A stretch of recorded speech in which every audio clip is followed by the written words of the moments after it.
Fala galera, bem-vindos novamente. Vamos continuar dando sequência aqui no nosso assunto, né, sobre fundos imobiliários. E a gente já falou, a gente já viu muita coisa aí, né? Já viu alguns conceitos super importantes, vimos risco e também vimos aí, começamos os nossos estudos sobre os setores dos fundos imobiliários. Então a gente já viu o setor de shopping center e o setor de galpões logísticos e industriais. Agora, hoje nesse vídeo aqui, a gente vai estudar um pouco mais aí as lajes corporativas, né? Como é que funciona esse investimento, esse tipo de imóvel, o que você tem que observar, as qualidades, os riscos, né? A gente vai entender isso aí um pouco mais no vídeo de hoje, tá bom? Então vamos lá. Então, o que são as lajes corporativas de fato, né? Aqueles escritórios todos, para quem não sabe, são os escritórios que as empresas alugam para conseguir lá botar seus funcionários e fazer as suas operações ali dentro dos centros urbanos, né? Diferentemente dos fundos imobiliários de galpão industrial e logístico. Aí até shopping center, porque, por exemplo, você consegue muitas vezes encontrar shopping centers sem ser ali na região central, né? Mas mais isolados, que é o caso, por exemplo, do Parque Dom Pedro, né? É um shopping maior, num estilo mais outlet, não que seja outlet, mas mais nesse estilo aí, como Catarina Outlet. Então você tem um veículo mais isolado, onde as pessoas vão lá para um determinado evento.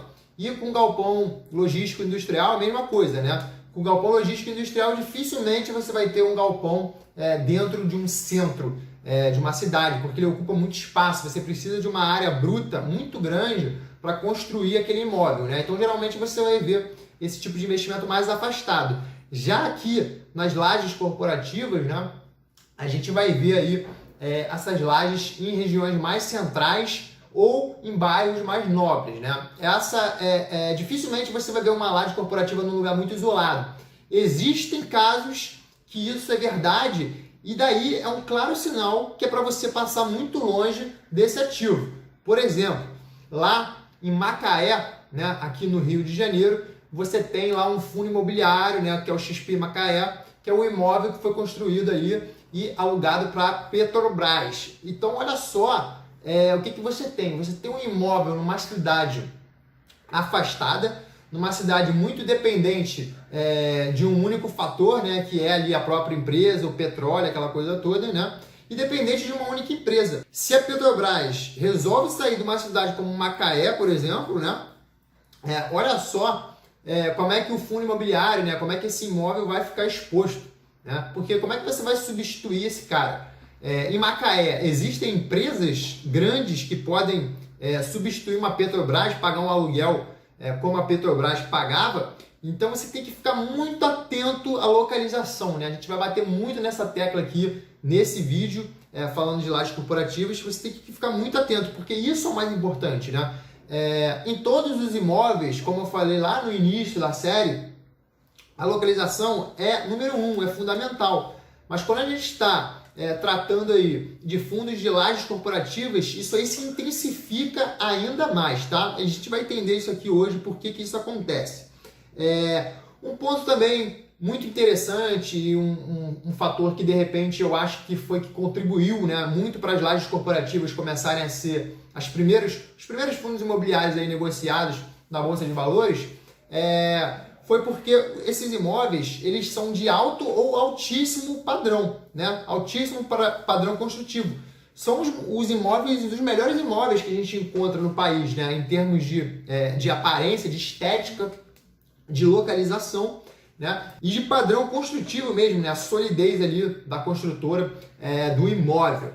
Então, só isso aí é um ponto crucial, porque quando você tem seu imóvel próprio, né? Seu apartamento, sua casa, você não vai conseguir, primeiro, arrumar a mesma localização, o que já tira a maior vantagem competitiva do imóvel, e você não vai conseguir fazer um imóvel desse nível de estética, muito provavelmente, porque esses imóveis aí custam muito dinheiro mesmo, né? Custam aí 80, 100, 200 milhões, dependendo do imóvel, tá?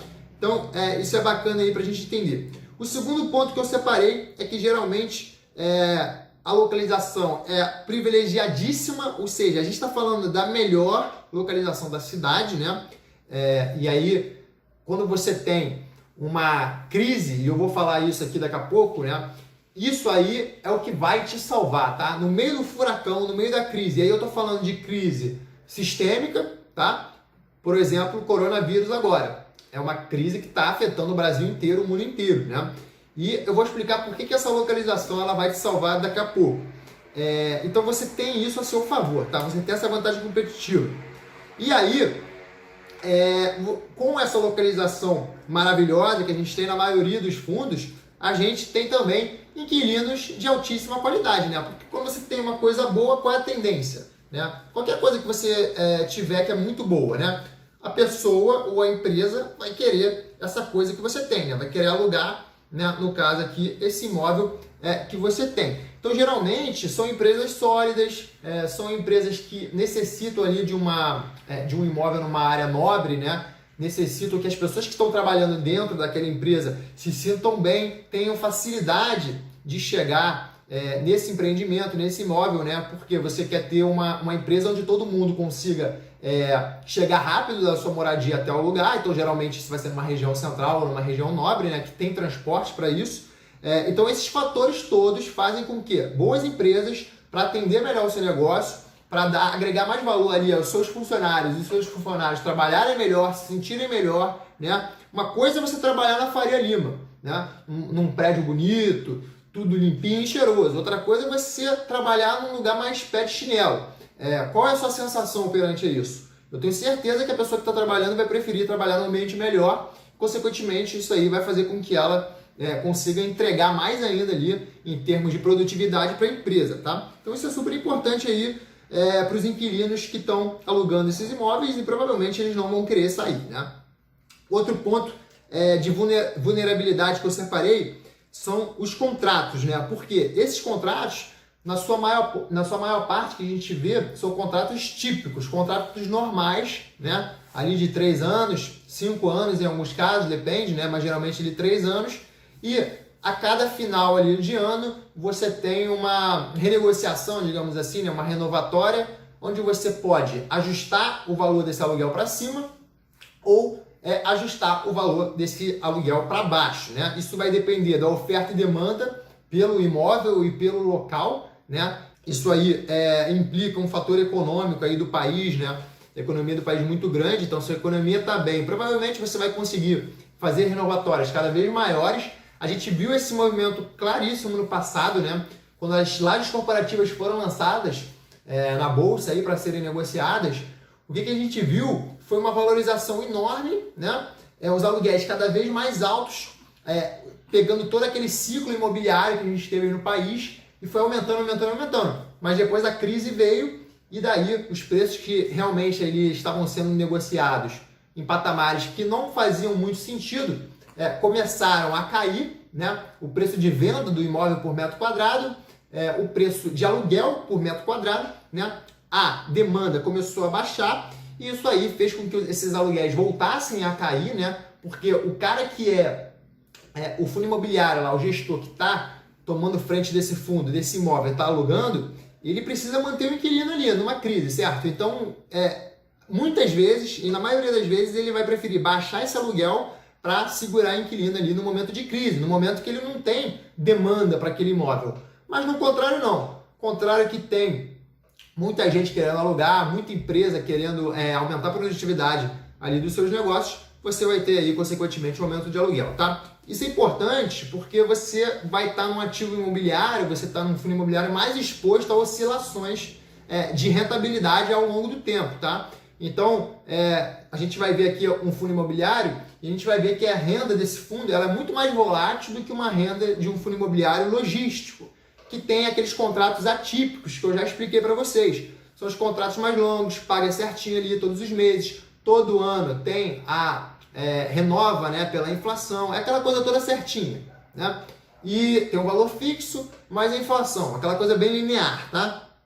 E aqui não, aqui a gente vai ver mais oscilação do que de shopping center e do que de galpão industrial e logístico, tá? Isso falando em termos de renda, o que provavelmente também pode refletir aí no valor da cota. Outro ponto legal também, imóveis com alguma versatilidade de ocupação. O que eu quero dizer com isso?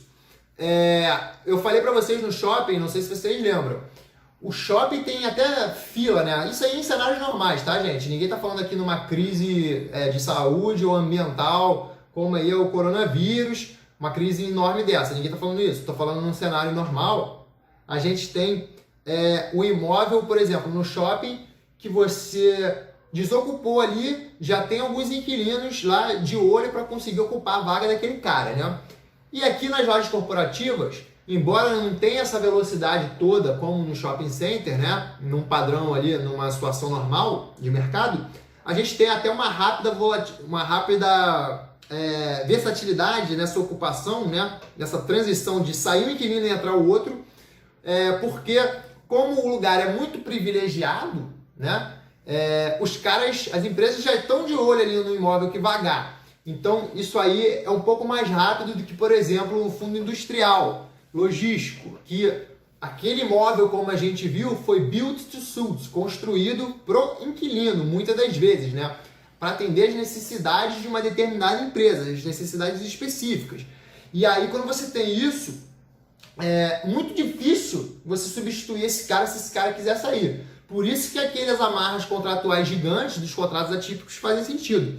E aqui não. Aqui é mais fácil substituir, mas em contrapartida você tem os contratos típicos, que são relativamente muito mais frágeis, né, aí do que os contratos atípicos, tá? Mas sim, existe uma certa versatilidade.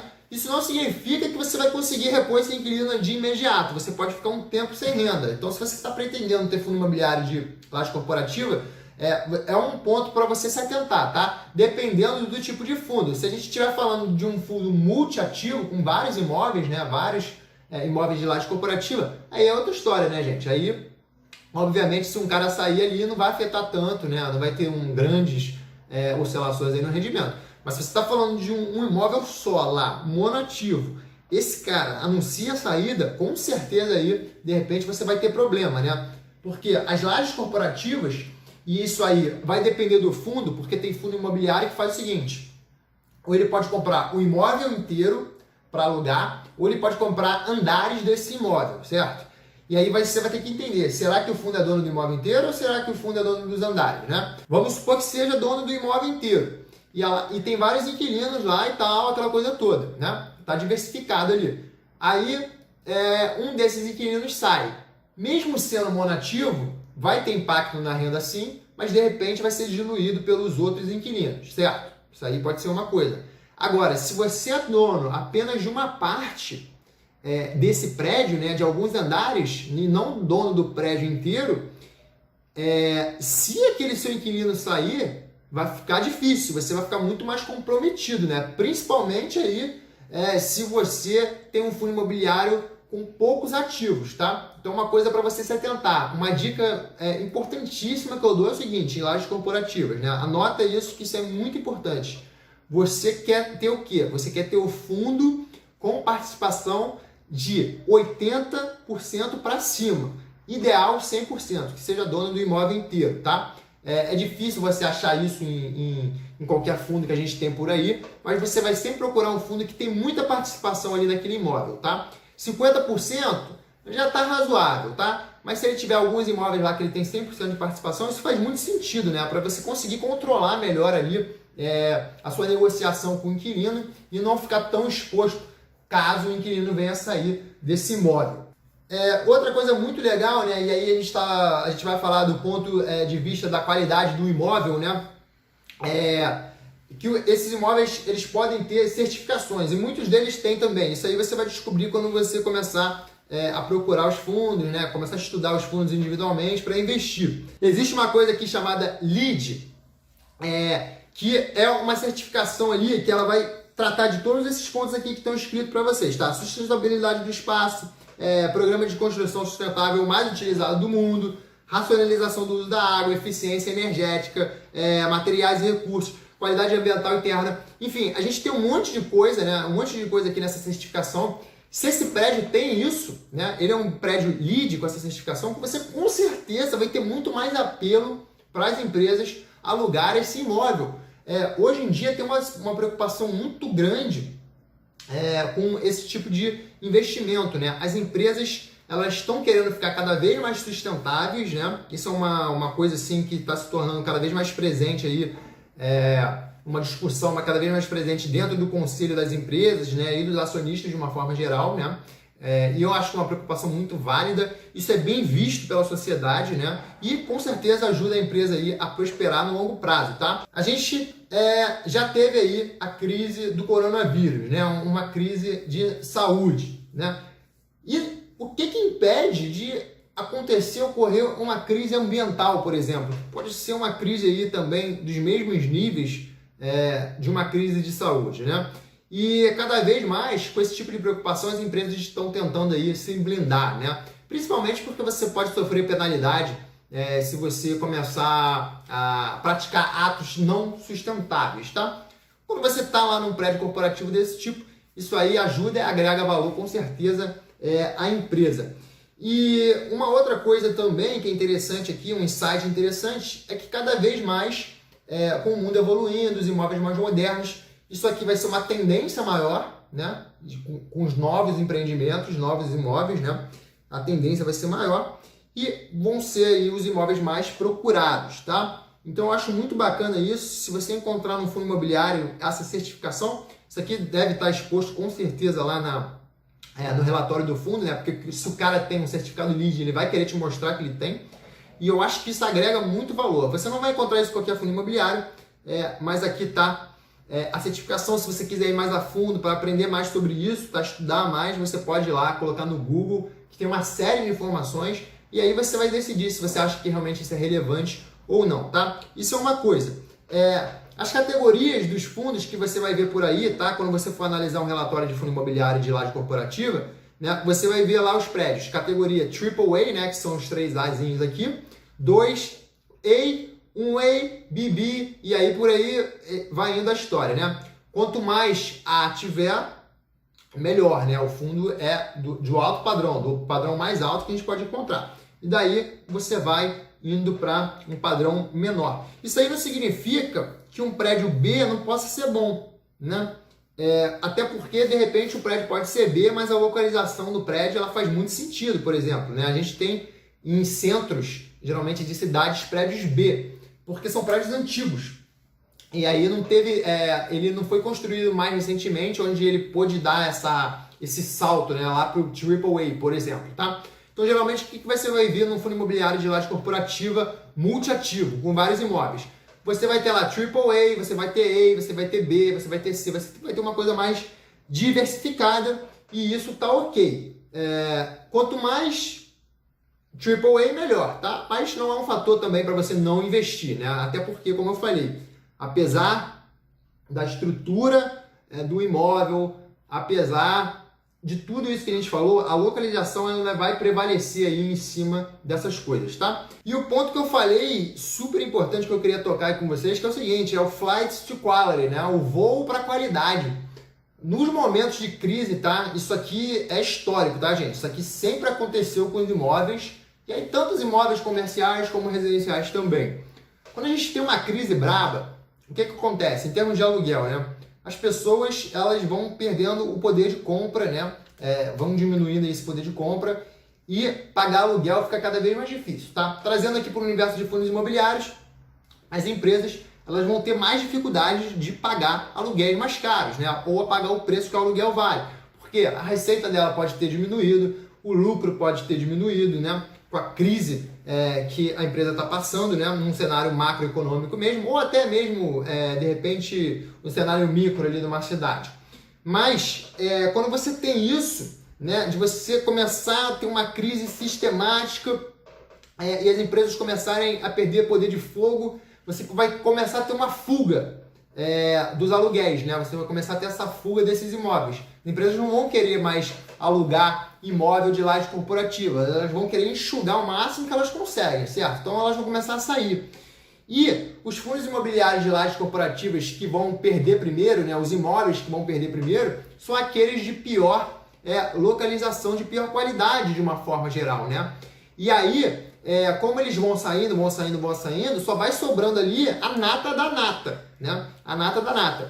E mesmo a nata da nata vai sofrer nesse caso, certo? Eles vão sofrer. E com esse sofrimento, o que eles vão fazer? Eles vão reduzir aluguel também. Porque lembra, numa crise sistêmica, todo mundo sofre. E nesse momento que eles começam a reduzir esse aluguel também, outras empresas que não estão passando ali por necessidade, né? Outras empresas que estão com uma situação de caixa boa, elas vão lá, de repente, sair de um imóvel pior, né? Um imóvel de menor qualidade, aproveitar que o aluguel desse imóvel, que é muito bom, muito bem localizado, ele baixou, ele está mais barato, ou de repente o imóvel ficou vazio mesmo, né? A empresa que estava lá nesse imóvel de qualidade saiu, e ela vai lá, sai daquele imóvel e voa para qualidade, né? Que é esse tipo de imóvel que a gente está falando. Padrão construtivo excelente, localização excelente, né? Aquela coisa toda. Esse movimento sempre acontece, gente, nas crises. Então, assim, você está muito mais protegido, né? E essa eu acho que, de repente, é a mensagem principal que eu quero passar para vocês. Em lajes corporativas, especificamente, você está muito mais protegido em ter um imóvel sólido, um imóvel bom, numa excelente localização, do que propriamente você receber um aluguel muito alto, né? Não fica procurando, né? Isso aqui crucial para a laje corporativa, mas para todos os fundos imobiliários. Não fica procurando dividendo muito alto. Esquece isso, tá? Você não tem que ficar procurando dividendo muito alto. O mercado de fundos imobiliários ele é muito mais eficiente em precificar esses ativos, né? Porque as variáveis são bem menores do que ações, do que empresas listadas em bolsa. Então, assim, o mercado ele precifica essa coisa muito rápido. Aí, se você ficar tentando buscar dividendo alto, com certeza, pode ter certeza disso, tem alguma pegadinha ali, tem um risco oculto muito maior, né? Se você for mais a fundo, você vai perceber que vai ter um risco muito grande. Seja de um contrato acabar, seja do inquilino ser duvidoso, né? O imóvel pode ser numa localização terrível. Então não vale a pena você se expor a esse tipo de risco, né? Quando a gente está falando de laje corporativa, foca nesse imóvel bom, foca nessa localização, porque até mesmo quando tiver uma crise, o movimento Flight to Quality, ele vai te ajudar a absorver a crise e sofrer muito menos do que se você tivesse um fundo imobiliário lá que é inferior, mas paga mais dividendo, né? Porque na crise, quando as empresas estiverem ruim de caixa, todo mundo vai sofrer, tá? E esses aqui vão sofrer menos. E aí, galera, só para ilustrar aqui para vocês, né? Eu abri aqui no edifício Faria Lima 4.440, tá? Aqui na Faria Lima, né? Quem conhece São Paulo sabe que esse aqui é o ponto, o melhor ponto que tem no Brasil quando a gente está falando de lajes corporativas. Então, uma dica muito legal que eu dou para vocês se esse imóvel aí ele for num ponto perto da Faria Lima, né? Ou for na própria Faria Lima, isso aí vai fazer muito sentido, tá? Porque você quer ter realmente ali um imóvel na melhor região do país, né? Aqui a Faria Lima ela é a Wall Street brasileira, né? Que a gente gosta de chamar. Então, assim, geralmente vai ter muita demanda para esses imóveis aqui, tá? Sempre vai ter demanda, por mais que tenha crise, né? E aí, então, é bacana que você fique nessa zona de São Paulo, tá? Existem outras localizações, outros estados, tem Rio de Janeiro também, né? Mas dê preferência a esse local aqui, né? E aqui, como você pode ver, ó, é tudo que eu estava falando. Olha o padrão construtivo desse imóvel, né? Esse fundo imobiliário aqui é o FVBI11. Ele é monativo, então, assim, existe um risco muito maior se você tiver um fundo multi, né? Mas eu só peguei ele como exemplo para você ver realmente o que é um imóvel de um fundo imobiliário de laje corporativa, né? Esse imóvel aqui dificilmente vai ter vacância, né? Uma vacância muito grande nele, né? A gente vai olhar agora aqui no Funds Explorer para ver o passado desse fundo, para a gente ver como é que esse fundo se comportou em termos de rentabilidade, né? Em termos de aluguéis, porque lembra, é um fundo monativo, tá?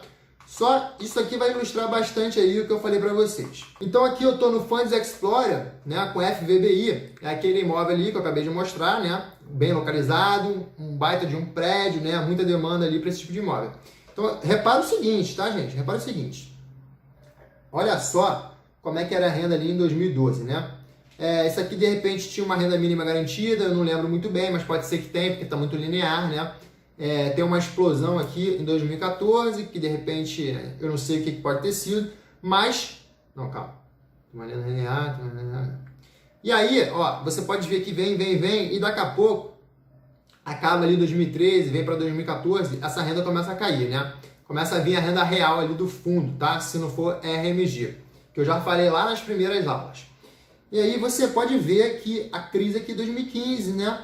a demanda baixou por esse tipo de imóvel, né? E ele foi caindo aqui, ficou mais baixo. Ó, olha só como é que ficou aqui em 2017, 0,82 centavos por cota, muito baixinho o rendimento, né? Em comparação ao que era antes. Caiu aí mais de 50% a renda, né? Foi caindo, foi caindo. Aí em 2018, o que a gente tem? A gente tem uma retomada econômica, né? A gente tem essa retomada e ele vem subindo, subindo, subindo aqui, ó, aumentando os aluguéis, tá vendo? Aumentando, aumentando, diminuindo a vacância e hoje aí voltando para o patamar mais alto, desde a mínima aqui de mais ou menos 0,32 centavos, agora aí quase 50% mais alto, né? Então isso reflete muito bem o que eu falei, né? Ele está suscetível aos ciclos econômicos do país e também o ciclo imobiliário, né? O ciclo imobiliário de oferta e demanda, de muita construção, de pouca construção. Então ele está aí seguindo esse ciclo. Mas como ele é um puta de um imóvel, alta qualidade, boa localização, o que aconteceu aqui? Teve aquele movimento, flight to quality, né? Mesmo com isso tudo, ele continua alugando e pagando renda. E isso aí é uma coisa vital para você sobreviver com o imóvel no longo prazo. Porque isso aqui, gente, o imóvel a gente sabe que daqui a 10, 20, 30 anos, ele vai reajustar aí pelo menos pela inflação do período, né? E enquanto ele tem essas oscilações, ele vai te gerando caixa, né? Vai te pagando aí rendimentos. E agora eu estou aqui no mapa, né? A gente viu o imóvel por fora, né? E agora a gente vai olhar aqui a localização. Quais pontos que eu estou olhando, né? Eu quero ver se tem muita densidade nesse lugar. Na Faria Lima, né, a gente já conhece, a gente já sabe, foi como eu falei, se você escutar que é Faria Lima ou que é próximo da Faria Lima, você já está com esse viés positivo. Se você não conhece o lugar, né, se você não você está olhando um imóvel de um fundo imobiliário que de repente é em Curitiba ou é no Rio de Janeiro e você é de São Paulo, por exemplo, você vai fazer isso, você entrar no Google Maps, né, ia botar o endereço do imóvel e ia olhar primeiro ali a qualidade do imóvel, a rua e tal. Depois você ia botar aqui no Google Maps esse mapinha aqui de cima, porque você tem que ver o que tem em volta disso aqui, né? Tem metrô em volta? Isso é super importante. Restaurante, tem muita coisa, né? Muito prédio, muita coisa em volta, hotel. Então a gente ia olhar isso primeiro e daí ia te dar uma bela ideia se aquela localização é privilegiada ou não, né? Além da opinião pública das pessoas que moram no lugar, né? Você pode procurar isso também em fórum, esse tipo de coisa, no Yahoo Respostas. Bairro tal, rua tal é boa. Você pode procurar dessa forma também, mas eu gosto de olhar assim. E aí, quando eu abro isso aqui, né, eu posso ver que tem aqui o Hotel Puma, né, que isso aqui é um outro fundo imobiliário, né, o Faria Lima Square, um fundo imobiliário aí que deu um dos maiores retornos na bolsa aí de valores. Eu já citei ele aqui em algum momento, né? Você tem academias, você tem vários restaurantes, outra academia aqui, faculdade, né? Então você tem muita coisa, comércio, você tem muita coisa aqui. É uma área nobre, é uma área super importante aí para as empresas, né? E para a cidade de São Paulo. Você tem hospital, maternidade, né? Universidade. Então, hotel, você tem um monte de coisa nessa área, né? Você acha que é coincidência que esse imóvel ele está aí, né, juntamente com outros empreendimentos, né, com outros negócios? Não é coincidência, porque a área ela é desejada ali pela maioria das empresas, tá?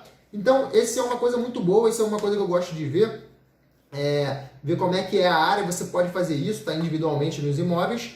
E outro ponto é que se você não quiser fazer isso, aí você vai ter que confiar na gestão. Então, por exemplo, o Quineia, o fundo da Quineia, o KNRI11, ele é um fundo híbrido, galpões logísticos industriais. Então lá tem 8 ou 9 imóveis de lajes corporativas, a metade do fundo, lajes corporativas.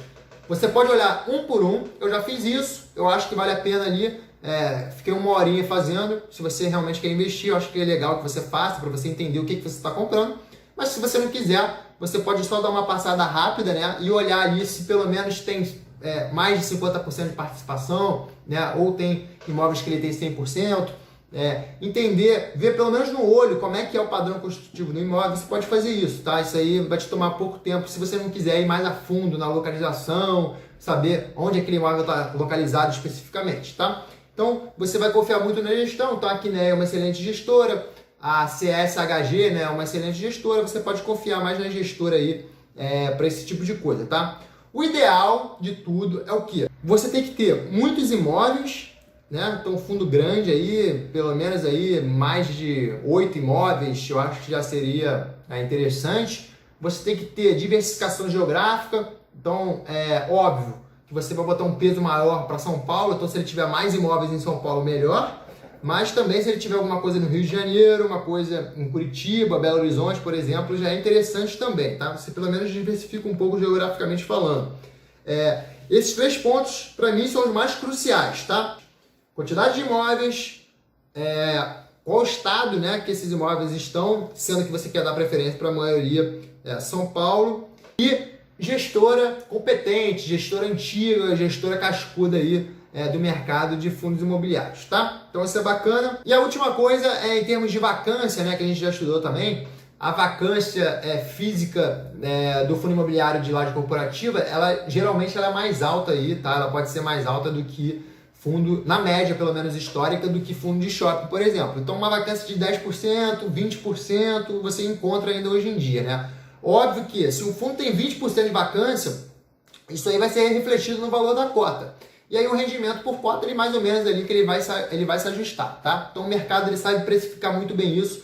Se eu fosse você, eu não ficaria me preocupando tanto em tentar achar a melhor oportunidade no momento em fundos imobiliários, né? No caminho, né, conforme você vai aprendendo, você vai observar que tem distorções, né? Às vezes você vai se aproveitar de uma oportunidade, porque teve um pânico generalizado, né, como teve lá no coronavírus.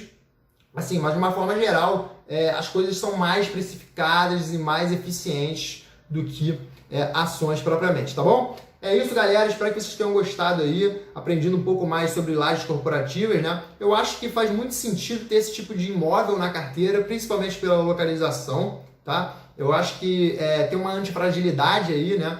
Porque isso já se mostrou, né? Os imóveis já se mostraram ao longo do tempo. Tem muita gente que me pergunta e se questiona, mas essa coisa aí de ir para o escritório, né? Agora a gente tem home office, as pessoas não precisam ir para o escritório, as pessoas vão trabalhar em casa.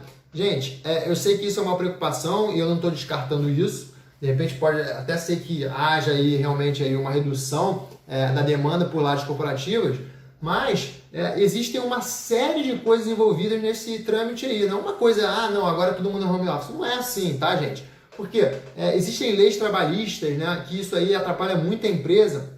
Então, por exemplo, a pessoa pode ficar dentro de casa e falar que está trabalhando lá com o site aberto ou com o WhatsApp aberto. Isso vai contar como hora de trabalho, mas na verdade ela não está trabalhando, né? Isso aí pode ajudar a diminuir muito a produtividade dessa pessoa. Não é todo mundo, por exemplo, eu sou uma pessoa que trabalha sozinho, trabalha em casa. Eu consigo ter alta produtividade em casa. Mas não é todo mundo que tem o espírito mais empreendedor, o espírito de fazer tudo por conta própria, de ser o próprio chefe ali. Então, com certeza não é todo mundo, pelo menos a metade não tem, isso eu estou sendo muito conservador. Isso aí pode prejudicar muito a empresa, né? Os funcionários podem começar a entregar menos valor para a sua empresa, tá? E tem aí burocracia, né? Questões de leis e tudo mais. Então, acho que esse movimento generalizado é muito difícil, tá? E existem também diversos benefícios de você trabalhar no escritório, né? De você sair de casa, né? De você ver pessoas novas, entrar em contato com as pessoas sem ser só pela internet, né? De você conseguir se comunicar, fazer aquela troca, aquele brainstorm, né? Aquela troca de ideias. Isso aí é muito importante. Hoje o Google, por exemplo, o Facebook, eles têm um ambiente de trabalho muito bom, né? Eles querem que as pessoas fiquem juntas, né? Então, assim, e são empresas de internet. Então eles entendem a importância disso, tá? Então acho muito difícil que isso acabe, o contato pessoal. Eu acho que ele é muito importante, né? E por mais que tenha uma redução, acabar por completo, eu acho extremamente improvável, tá bom? É isso, galera. Eu espero que vocês tenham gostado do vídeo de hoje, aprendido um pouco mais sobre lajes corporativas, e eu vejo vocês na próxima. Um grande abraço, fiquem com Deus!